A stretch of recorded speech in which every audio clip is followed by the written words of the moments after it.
Remember, companies, when you're trying to appeal to everybody, you appeal to nobody. Hey there, kids, and welcome back to the channel. I'm Uncle Frank, hoping that you are having a great day, and in today's video, I'd like to sit down, relax, and reminisce with you guys about the past a bit. You see, I was going through, over the last few days, I was going through some of the boxes here I have in the garage, and I stumbled across this pile of soundtracks, anime soundtracks from way back in the day that I've just kind of had for a long time. And I was reminiscing about how I got them, what they meant to me, and the fact that I just hadn't listened to them in a long time. So over the last few days here in the garage, I've just been listening to Macross, a lot of Macross, LaDOS War, and then a bunch of other stuff too. And you know, the more I was sitting down, the more I was thinking about, this really was a different time when I first got these CDs and when I first got some of the stuff that I bought alongside those CDs. Because the interconnected world we have today, the internet of today, the economic landscape that we experience now, it really was different, very different, even 20 years ago, 20, 25 years ago. You see, when I was a kid growing up in the late 90s, early 2000s, the internet was a thing. Don't get me wrong, people knew about it, we used it, but it was a very niche thing, and if you didn't know exactly what you were looking for, you were not going to find anything really easily. And more to the point, there was not a lot of there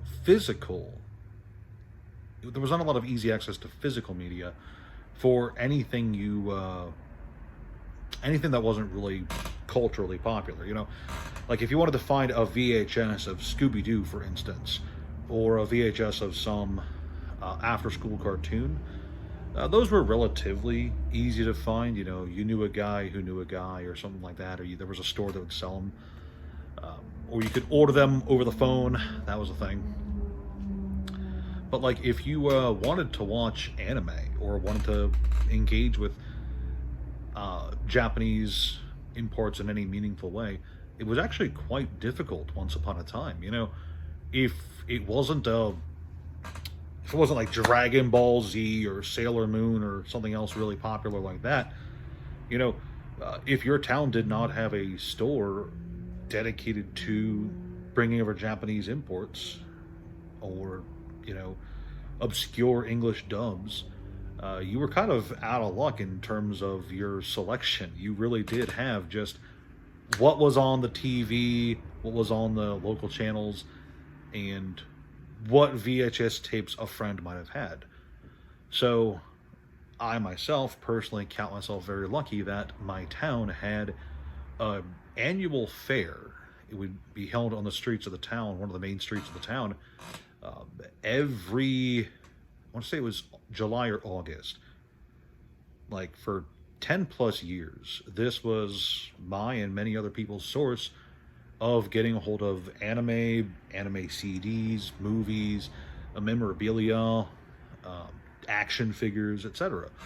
So every year for like this 3-day period, there was this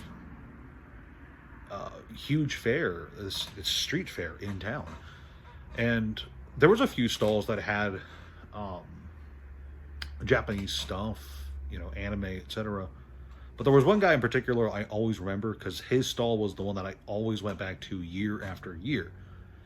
He was this very nice older guy. He had to have been in his 40s by the time I was really remembering him. He had to have been really in his 40s or 50s. He was a nice older gentleman from Puerto Rico, and he seemed to have the connections. He seemed to, every obscure anime from the 80s and 90s, he had VHSs of them, and he would sell them. And he, it wasn't just the VHSs, it was the music tracks, it was t-shirts with anime characters on them, it was wall scrolls. The guy really seemed to just have it all, and it was always amazing. You were always excited to see that guy, and he is where I made some of my earliest anime purchases. I bought this Queen Emeraldus VHS tape from him. I'd love to see if this still works, but my only VHS player is broken right now, so And I bought almost all of those anime CDs I was talking about earlier. Those all came from that guy. And over the years, I've lost some, sold some, but a large majority of them are just sitting here in a pile now. And it really takes you out of it, to think that even 20 years ago, things were very different. If you wanted to get, I don't know, a Macross Plus music soundtrack, you would have to have waited for, I at the very least had to wait for a specific 3-day period that only came by once a year for this one guy to set up a stall so I could buy CDs from him and hope that he had what I was looking for, right? Nowadays, fast forward 20 years, and boom, you want to listen to Macross Plus music, then just hop onto YouTube and plug that bad boy on. You want to buy a Macross DVD? Go ahead. You can watch the original Macross, Macross 7, Macross Plus, or you could even watch Robotech. I don't recommend watching Robotech, but it is an option. You could do that. But it's crazy to think that the world really does change just so much. The interconnectedness of everything changes so much, and it really makes you appreciate not only the advancements we've had since I was a kid at the very least, but also just kind of the struggle that you used to have. And I know it doesn't seem like, oh, I want my anime VHS tapes. That doesn't seem like a huge struggle, but remember, your options were limited. Like I said, it was Dragon Ball, Sailor Moon. By the time I think I was doing this, Pokemon, and like that was the kind of stuff you could find in stores or for rental at a video rental store or at Blockbuster or something like that. It was very limited selection. So even having the option to once a year,